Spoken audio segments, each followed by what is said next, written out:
Breaking news अवां share कयूं पिया। नेशनल हाईवेज़ ऐं मोटरवे पुलिस पारां ईद उल फितर ते ओवरचार्जिंग ख़िलाफ़ वॾो क़दम खंयो वियो। मुसाफ़िरनि खे 39 लख खां वधीक भाड़ो वापसि करायो वियो आहे। तर्जमान मोटरवे पुलिस जो चवणु आहे 2717 पब्लिक सर्विस गाॾियुनि ते ॾंड विधो वियो। IG सलमान चौधरी जो चवणु आहे ओवरलोडिंग करण ते 4218 गाॾियुनि ते बि ॾंड लॻायो वियो आहे। मुसाफ़िरनि खां वधीक भाड़ो वसूल कंदड़ ट्रांसपोर्टर्स ख़िलाफ़ सख़्त कार्रवाई कई वई। तर्जमान जो चवणु आहे असांजी बुनियादी ज़िम्मेवारी मुसाफ़िरनि जी हिफ़ाज़त ऐं महफ़ूज़ सफ़र आहे। अहम ख़बर अवां सां शेयर कयूं पिया। नेशनल हाईवेज़ ऐं मोटरवे पुलिस पारां ईद उल फितर ते ओवरचार्जिंग ख़िलाफ़ वॾो क़दम खंयो वियो आहे।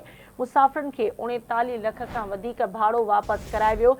तर्जमान मोटरवे पुलिस जो चवणु आहे 2717 पब्लिक सर्विस गाॾियुनि ते ॾंड विधो वियो आहे। ओवरलोडिंग करण ते 4218 गाॾियुनि ते बि ॾंड लॻायो वियो। मुसाफ़िरनि खां वधीक भाड़ो वसूल कंदड़ ट्रांसपोर्टर्स ख़िलाफ़ सख़्त कार्रवाई कई वई आहे। असांजी बुनियादी ज़िम्मेवारी मुसाफ़िरनि जी हिफ़ाज़त ऐं महफ़ूज़ सफ़र आहे। IG मोटरवे जो चवणु आहे।